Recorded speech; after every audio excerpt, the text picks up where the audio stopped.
नमस्कार दोस्तों, yes TV में आप सभी का बहुत बहुत स्वागत है। मैं आपके सामने मिनी। आज हम रियलिटी बेस्ड स्टोरी की बात करेंगे जिसमें दो दोस्त होते हैं। एक दोस्त जिसको बहुत हेल्प की नीड होती है मगर वो दूसरा दोस्त कभी समझ ही नहीं पाता। तो ये पोइट्री है राजेश तिवारी जी की। चलिए शुरू करते हैं। अच्छा आदमी था, ये बात तुमने कह दी यकीन से या अंदाजे पर, आखिर कुछ ना कुछ तो कहना बनता था ना उसके जनाजे पर।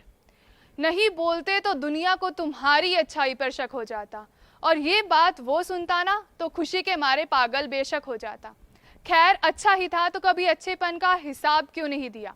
हफ्ते भर से कुछ पूछ तो रहा था ना, कभी सवालों का जवाब क्यों नहीं दिया। वो जब पूछता कि जिंदगी में दुखों के अलावा कुछ बाकी रहेगा या नहीं, और तुम मुस्कुराकर बोल देते यार तू इसके सिवा कुछ कहेगा या नहीं।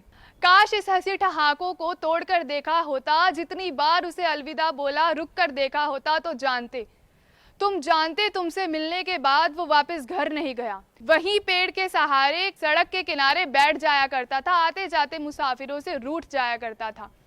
कहा तो था उसने मुलाकातें करनी है, जो किसी से नहीं कही वो तुमसे बातें करनी है।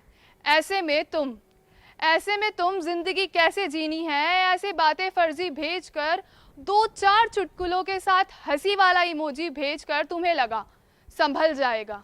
संभला नहीं तो क्या, अच्छा आदमी है, समझ जाएगा। और तुम्हारी ये बातें पढ़कर वो यही सोचता, एक मेरे ही पास हंसने की हसरत क्यों नहीं है, एक मेरी यहाँ ज़रूरत क्यों नहीं है, ज़रूरत है।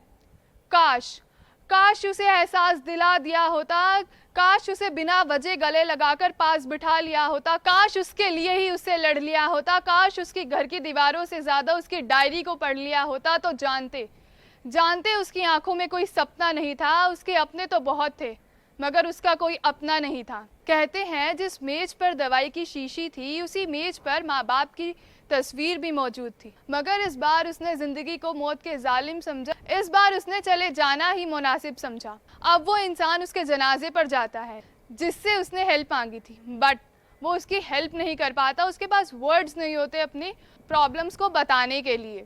तो दोस्तों देखा आपने, जब तक वो जिंदा था उसे एक्चुअल में नीड थी किसी की, तब तक तो वो कोई उसके पास नहीं आया, मगर अब लोग इतनी भीड़ में उसके घर में प्रेजेंट है। आपके दोस्त को भी ऐसी किसी चीज़ की ज़रूरत है, आपके साथ की ज़रूरत है, थोड़ी सी मोटिवेशन की ज़रूरत है, तो आप भी उसका साथ ज़रूर दें, क्योंकि उसके जाने के बाद अफसोस के अलावा आपके पास कुछ नहीं होगा।